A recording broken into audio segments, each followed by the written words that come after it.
G'day everyone, welcome to Two Wheel Workshop. I'm Brody, and in this video I'm going to bleed the brakes on this bike.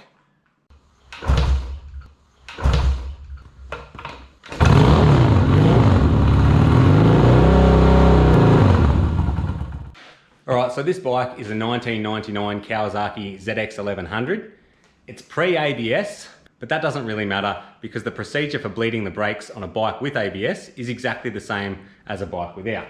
So this video is still relevant. There is one caveat to that, and that is that most modern bikes have a remote reservoir for their brake master cylinder, whereas older bikes like this one, the reservoir is integral with the master cylinder and brake lever. So on more modern bikes, there is an extra bleed screw here, and the procedure differs very slightly. So if there is fluid in the system, you bleed the screw on the master cylinder first, followed by the screw on the brake caliper. If there is no fluid in the system, however, you bleed the brake caliper first, followed by the master cylinder, and then finish off with the caliper again.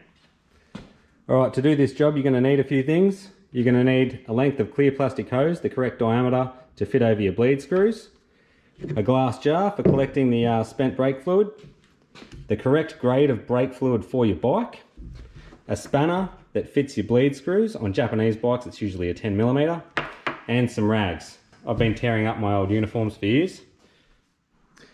Okay, so the first thing you're going to want to do is get the bike level. You can see I've got this one on the center stand. And then you want to make the master cylinder as level as possible. So the best I'm going to get out of this bike is if I turn the handlebars all the way to the left, and that puts this master cylinder almost level. Right, from there we'll remove the cap on the master cylinder.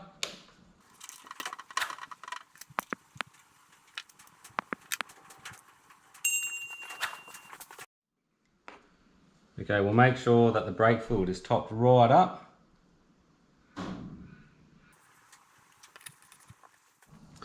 And from there we'll place the spanner over the bleed screw.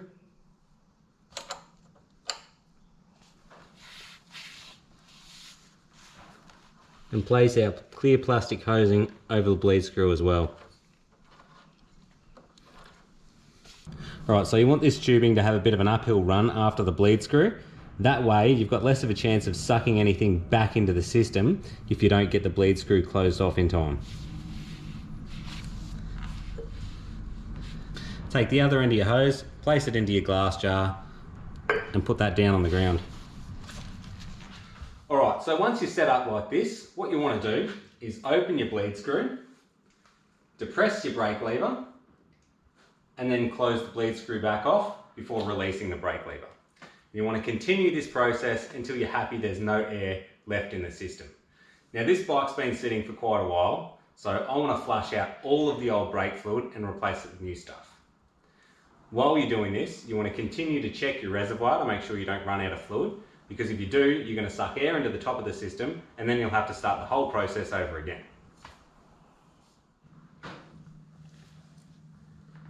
Open the bleed screw, depress the lever, close the bleed screw, release the lever. Open the bleed screw, depress the lever, close the bleed screw, release the lever.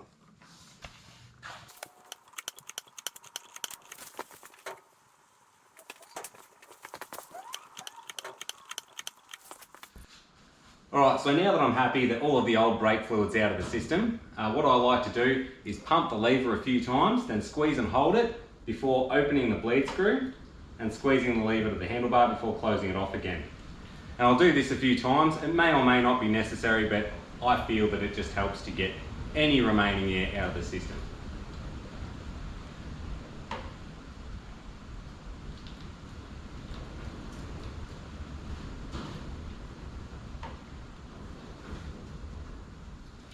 Right, that's that done. I'll just tighten off that bleed screw. And now I'll remove the plastic tubing.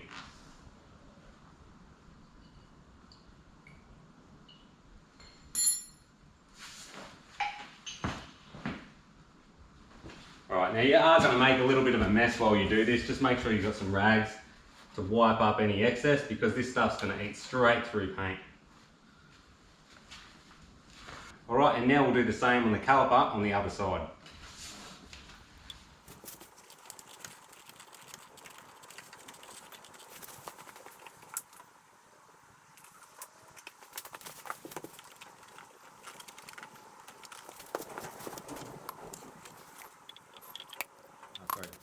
Alright, so now that's done, what we want to do is top up the master cylinder. You don't want it all the way to the brim. You want a bit of space in there.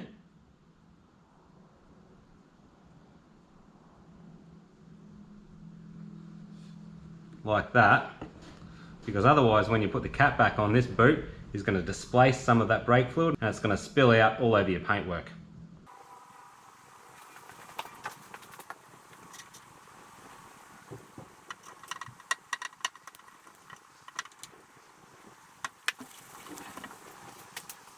Alright, so that's the front brakes done. Now we'll move on to the back brakes. Alright, so the procedure for bleeding the back brakes is pretty much the same as the front. On this bike, the reservoir for the master cylinder is here, and on most bikes it's going to be in a pretty similar location. So we'll just top that up now.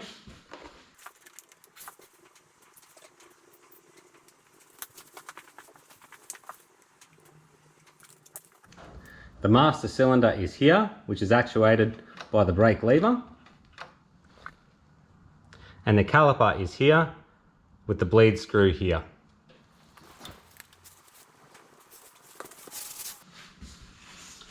Right, and same as before, open the bleed screw, depress the lever, close the bleed screw, release the lever. Open the bleed screw, depress the lever, close the bleed screw, release the lever.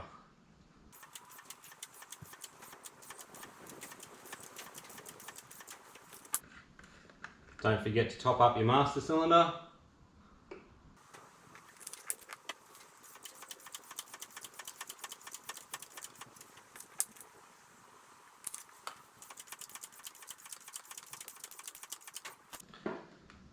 Alright, and then same as with the front brakes, pump the lever a few times, hold it down, release the bleed screw, tighten the bleed screw, and repeat.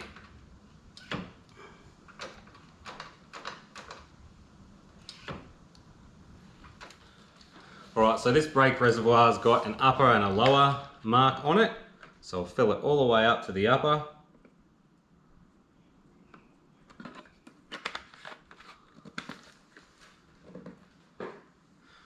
And then we'll replace the cap.